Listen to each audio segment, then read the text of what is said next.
Good morning, all. I am the clinician called Dylan. My primary pronouns are they, he, ze, and it. Welcome to episode 20 of Let's Talk to Strangers Safely, the podcast where I, a person with severe mental illness, multiple personalities, and a master's degree in counseling psychology, tell you what I think about stuff. Um, I Yeah, it's the 20th episode. We'll do another introduction. I do an introduction like every video. It varies what I say. Um I have been recovering from a nervous breakdown since January of 2019. Um so my thoughts are often disorganized, especially when when I'm trying to say something that is like important but like emotionally affects me.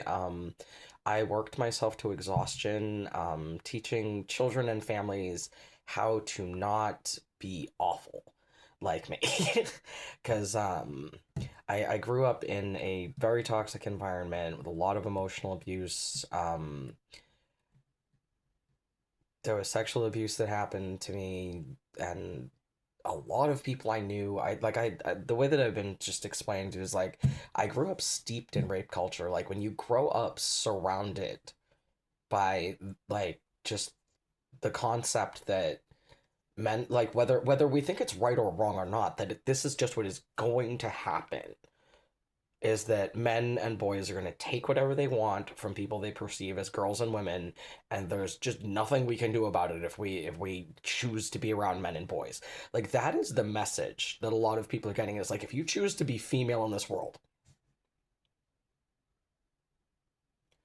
uh it's just suck it up, you're female, and that's what, like, that is the environment I grew up in, is like that's just gonna happen. And like people cite the statistics of like 1 in 3 women will report being or not even report, but like not officially report, but like 1 in 3 women, like in surveys, have said that, like, yeah, no, they've experienced some kind of sexual assault in their lives. And a lot of men are like, well, and it's like, dude, you need to look at your own behavior because you're probably doing it and just don't even fucking know. Because we're like the that's the thing with patriarchy, is you don't notice, or if you do notice, you're just like, I can't do anything about it. So you just kind of like your mind will just, information that you can't emotionally deal with, your mind will just block that from you. You know it. And when you realize, oh no, I knew that all along, and also I was often using it to my advantage because I could. Um, like I will admit to like toxic trans masculinity. I used the fact that I was female to bully the shit out of men, because I knew like I could get away with it. Like, no, I can do and say anything I want, and if you hit me, you're wrong. And like that's and like I the thing is, it's very like, I've been talking about like cultural competence a lot lately, like cultural competence, and like how culturally incompetent a lot of Americans are, even within like the United States. Like don't go to other countries if you can't deal with other Americans. Um because other countries don't want to deal with you. But like it's basically like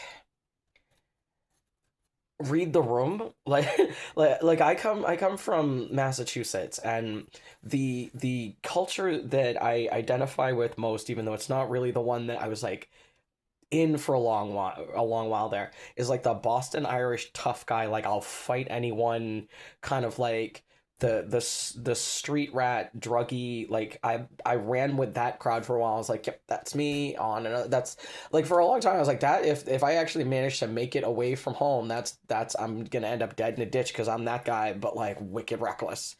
Like the um but so like that kind of you come from like that kind of like I'll kick your ass if you look at me wrong kind of culture. I would just run my mouth at dudes like just way bigger than me, and just there's nothing you can do about it because I'm female, so if you hit me, you're wrong. Like use that against them. But also I wasn't the sort of person to just like belittle someone, or like I'm not like a insult their body or whatever. I was like a like, here's everything wrong about you as a person, and like just hurt their feelings. That was my thing, was just hurt your feelings about, here's why you just are a shit person and no one wants to hang out with you. Because that's how I felt about me. And Yeah, I cannot get anyone to punch me in the face. Please don't come punch me in the face. I'm over it. But like there was a while there where I was just like, oh, that's another thing. I've been long-term homeless and having now like basically recovered from the trauma of like the social rejection and isolation part of it. Um yeah, a lot of the people that are like scary and crazy and like I'll fucking kill you, I'll fight you.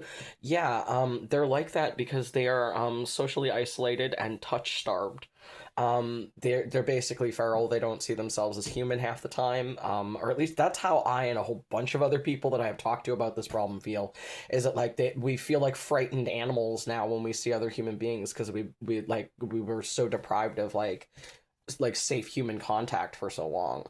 Um, like that, and that can happen to like anyone with trauma, but it frequently happens to homeless people because of like the way that people treat us, like the scowling, like, oh, that's disgusting, why are you sitting on a sidewalk, or oh, you smell. It's like, dude, like I don't have the resources to be pleasing to you and I still have to exist in public, sorry. Like that's, I've been very privileged the entire time that I've been homeless, and I have to like I'm very upfront about that because like I feel bad about how privileged I still am. When I the whole thing with South Station not staying open to let people get out of the cold in this winter. I started driving around South Station looking for people who like wanted to get out of the cold because like I'll just do that anyway. Like I'll just drive around sometimes looking for like, nope, that guy's obviously homeless and about to fall over. Um, and I'll just pull up like and just be like, "Hey, do you want to ride? Are you going somewhere?" And then like just let them take a nap while I take a drive. Hey, if you live in the Boston area and you just like to drive, that's a really nice thing you can do if you can like spare the gas and you like to drive. Is just like go to South Station, pick up however many people your car can fit, and then go up 93 North and down 95 South, and then back up to South Station and just do that for a while, and they'll get like a couple hours sleep, and you just get to have like a leisurely drive. I love driving to like think, and I'll just like like put the radio on and like I'll just do that for like random strangers because I know what it's like to be like I can't find anywhere safe to lay down, and I'll fall asleep if I just like sit here. So I'll just keep walking, and then eventually you just like you pass out, and then that's how people freeze to death. They can't find anywhere that looks safe to sit down, so they just try to stay walking, and eventually they pass out from exhaustion because you're like if you've never been out in like the cold like the prolonged cold, it like your body hurts and your muscles refuse to do. You just all you can do is stand there and shiver, and like eventually you just fall over. Um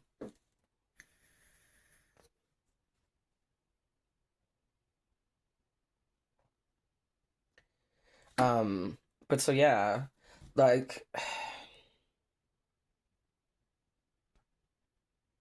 I'm getting a lot done today though.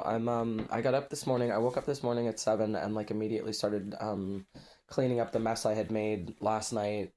Um and actually made my bed. I finally find value in making my bed because oh, um I don't know what this is yet. I have to look up what instrument that is, but I want to try and learn that. Um but Ames made me it's a weighted blanket. It's just they crocheted me like a really thick and it's big. It's a nice big like it's folded in four so you can see like that's really big. So it was just, and it was a total surprise. I wasn't expecting it. It was a really nice gift. Um, and then I set up my chair. So like, oh, I'm not time limited on this, but so I everything that I own fits in either this room or my car that I can't see from the window. So today I set up my room to like maximize the comfort and utility of it because part of the problem that I have with from recovering from the nervous breakdown is like memory problems and attention and focus. I also am diagnosed with ADHD, so that was like always a problem. But I'm no longer willing to take any kind of medication for ADHD because Adderall caused severe neuropathy in both of my arms, and also amphetamine psychosis. It's in small doses taken correctly, it's not necessarily bad, but it can absolutely lead to like further stimulant use and overuse. I wasn't overusing. I was only taking the amount that I was prescribed at a time. But my my doctor had told me that I didn't have to take it every day, that I could take it only on the days that I actually felt like I needed it. Which most of the time which was like every day that I worked at least, because I was like the only reason I tried to get the Adderall prescription was I was like maybe that'll help me stay awake at work because I was falling asleep at my desk at work. I had a I finally had a sit down desk job. I could not keep my eyes open. I like the first couple months were good, but after about like 6 months, I just constantly falling asleep at my desk because I was working another job at night and going to school at the same time.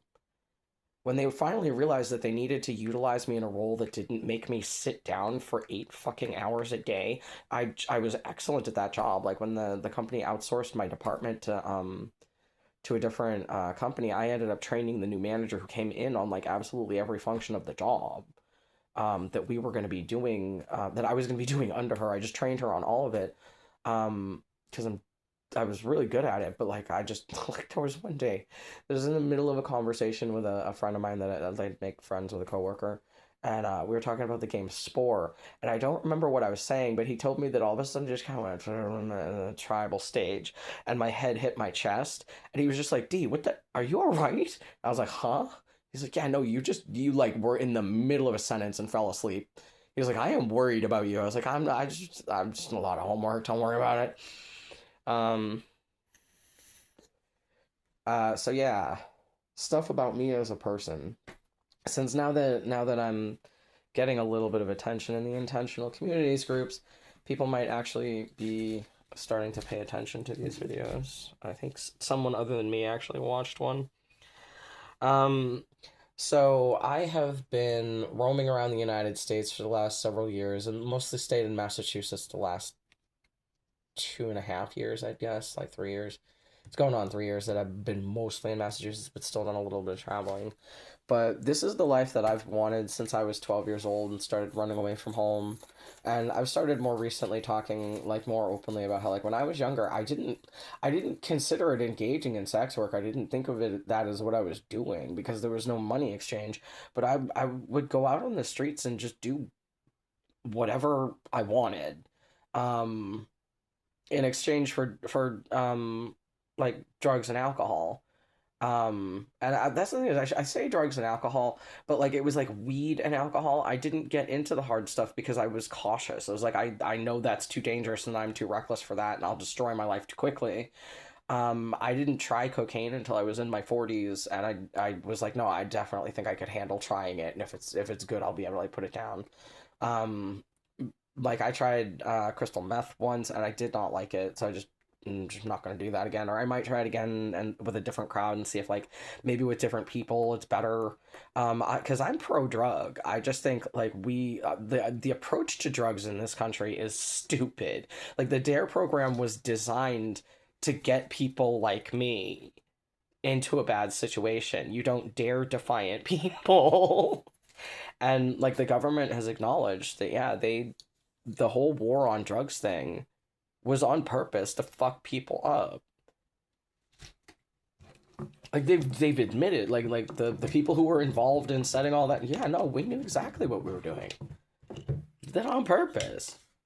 This community gets this drug, this community gets that drug, that community gets that drug, and we all tell them the other community's drug is worse and that they're all terrible for using them.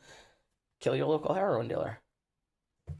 That's a sticker that I see on bar doors in Coke bars. Kill your local heroin dealer.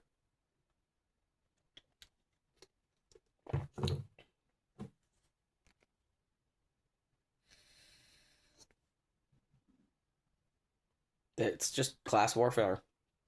Yeah, the people with all of the resources at the top pit the people at the bottom against each other so that they can watch us fight for scraps for their entertainment. We're dogfighting. But so I decided that I don't want to play that game. So I ran away to the woods. Like I've been saying I wanted to since I lived in the woods as a kid. My family used to go camping a lot out in the part of Connecticut, like right on Route 101, where it meets with Rhode Island. There's a campground there. That it's not as good as it used to be. It was gentrified then, but it's been gentrifying. It wasn't super gentrified then, is what I meant to say. It was getting there, but the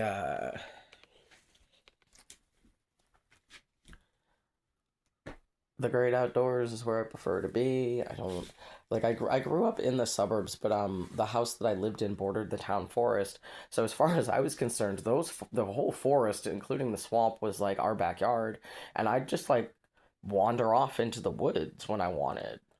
Um and like in the campground, like I got used to like living in like sleeping in tents and trailers, and the it was for me it was the community, because I grew up in like a snobby rich white town where like yeah I had friends and some of the people were cool, but it was like I just they just weren't my people. The people out in like the campground, mostly a lot of them came from like rural areas, and the area around it was all like farms and factories and stuff, and I'm just so much more comfortable here. And I tried to move to Putnam, Connecticut at one point because it's not far from that area. But I couldn't find any work that wasn't warehouses and factories, and I just at the time with the shape that my body was in, I just could not do that work. Um, it just like I couldn't even pick in a warehouse because I would get the numbers mixed up in my head. Like I'm incredibly intelligent. I'm like very eloquent. I can do all kind of verbal reasoning stuff and blah blah blah. I can write and like write stories and poetry and like academic papers and do actual like peer review for academic research stuff and blah blah blah blah. Like I could do all that. I cannot pick in a warehouse. I'd look at the string of numbers and letters, and then just like by the time I got to the shelf, I'd be like, I already don't remember what it said. Like I just like my pick time was terrible. So like I'm an academic, like I'm a very intelligent person, but I'm also like I'm like at least when I was younger, I was like very physical and rugged, like I very athletic and like rough and tumble and all of that. And like I'm starting to like try and remember like who like which parts of me do I actually want to be, because I've been a lot of people over the course of my life as a survival strategy. I'm autistic, and I would tell people like I feel like I'm a chameleon because I wasn't always doing it on purpose. Like I have certain like personality traits that like no, I practiced that. Like I practiced that behavior. I practiced that whatever I'm doing thing, but until it became second nature. But I would go into like different social situations and just like automatically like my behavior would adapt to like that environment and like that, and it was like I would tell people like I feel like I'm a chameleon, and I have no idea who the real me is sometimes. So why I preferred to spend so much time alone. So it's like I like when I'm alone, I'm pretty sure I'm just me. But then like when I'm interacting with all of these other people, I'm like changing the way that I behave to fit them. Um, that's just masking. That's code switching. And it just like for a lot of us it happens automatically. We're not thinking about doing it on purpose. And then other things it's like no, I trained certain behaviors. Like I practiced keeping a straight face while people say terrible things and make fun of me and hurt my feelings. Like a lot of people are flat affect and stuff like that a lot of the time, and we don't know why.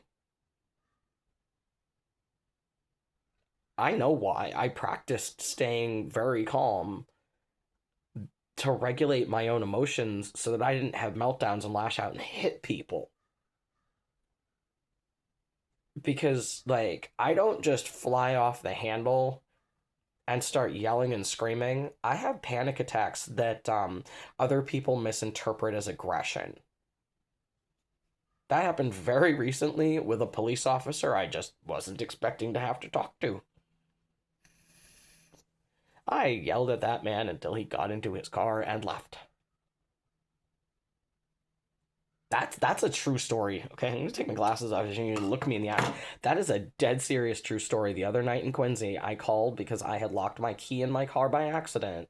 I'm not in the I'm not entirely in the right in this. I misunderstood the situation and freaked out.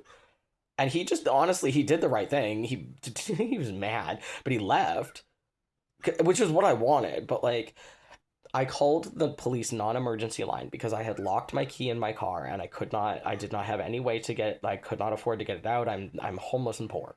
I live in my car, I'm homeless and poor, and I like somebody had suggested call the police and see if they can come do it for you.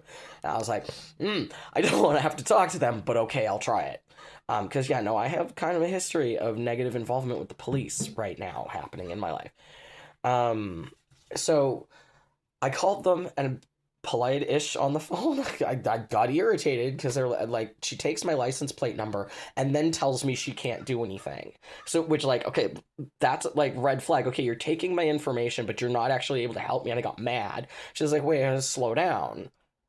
Because that's just an instinctive trauma. Like, why are you, like, because I don't want to have to be calling them for any fucking reason at all. Like it's a tense thing for me every time, because the most recent times that I've called them for help have resulted in criminal charges for me asking for help. That's happened twice that I've called for help. Both times that I've actually called the police to like get help. No, actually, no, that's not every time. I forgot. There's been other times that I've called for help and just gotten the help. But yeah, no, ending up with criminal charges for asking for help is a little distressing. I'm getting distressed. All right, so set the phone down. Just tend to that. But so yep, no, I got in my head about it. I was starting to freak out. I was trying to explain meltdowns. There you go. I diverted myself from exploding. I don't know about anyone else, but there is like a feeling that it's an energy I can feel in my own body, that if I can regulate and vent that level of excitement, I don't freak out and I can just act like normal people. I become more visibly autistic the more emotionally excited I am.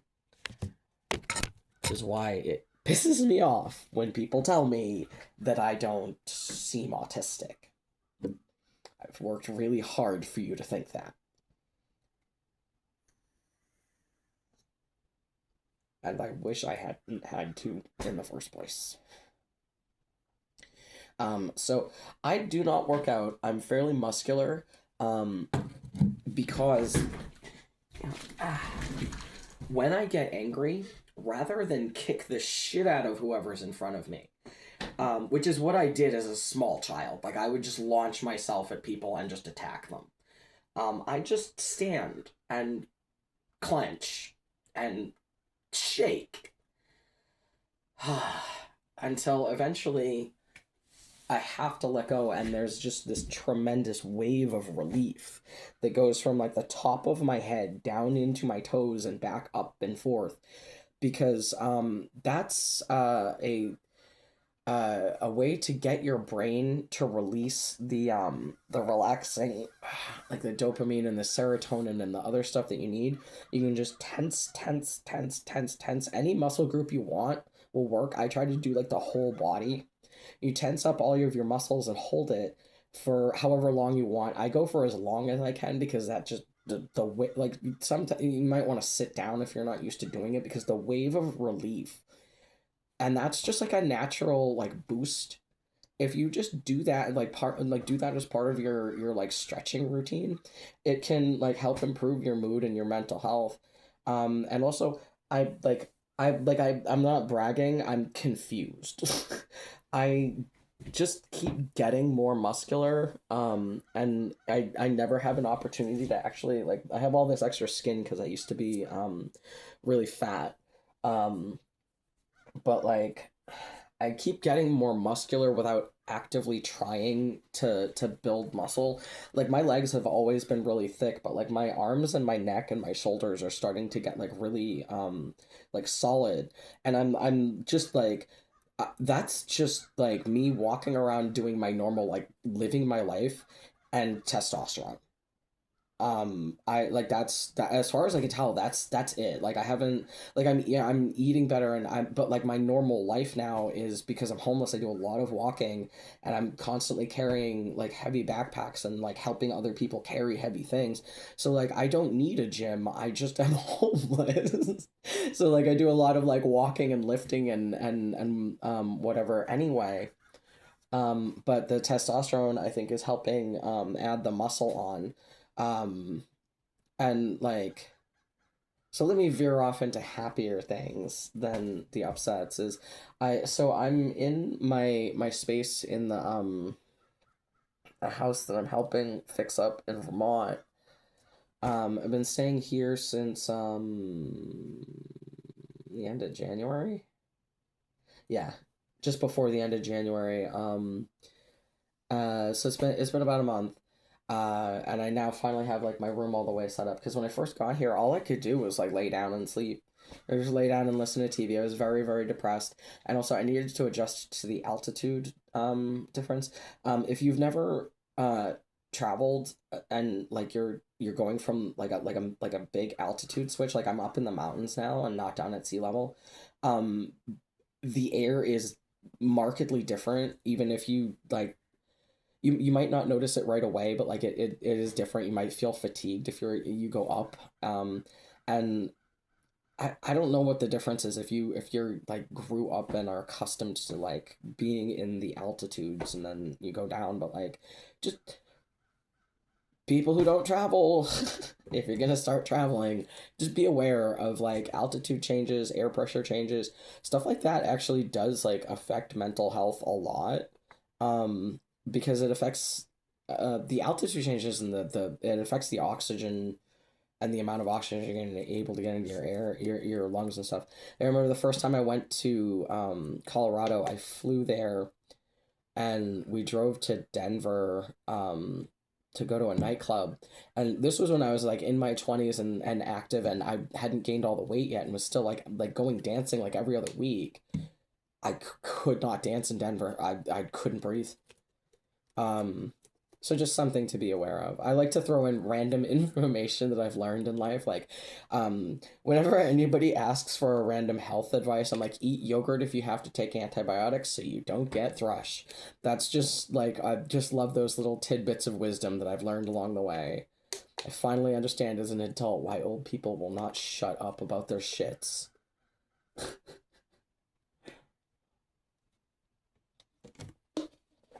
I think it was February 2nd, 2021 is the day that I officially became old, in my own opinion.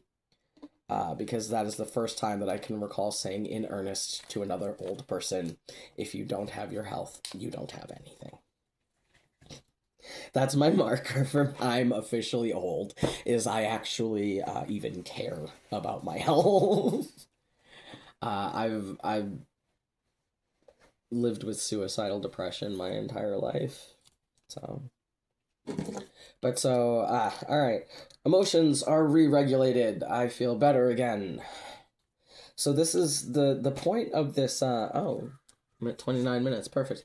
The point of this web series podcast, whatever the fuck I'm doing, the thing I'm doing. The point of this is to try and help demonstrate live, or like in real life examples for other people who suffer from mental illness, and particularly problems with rage, like rage outbursts and physical aggression. How to just learn how to control yourself, because you can. Like, that's just a thing. Like, you can just learn self-control. It takes a lot of work, but you can just learn it. You just have to be willing to put in the effort. Anyway, I love me. I love the world. I have big plans for how I'm gonna help fix everything all at once because I'm tired of the problems, but I can only do one thing at a time.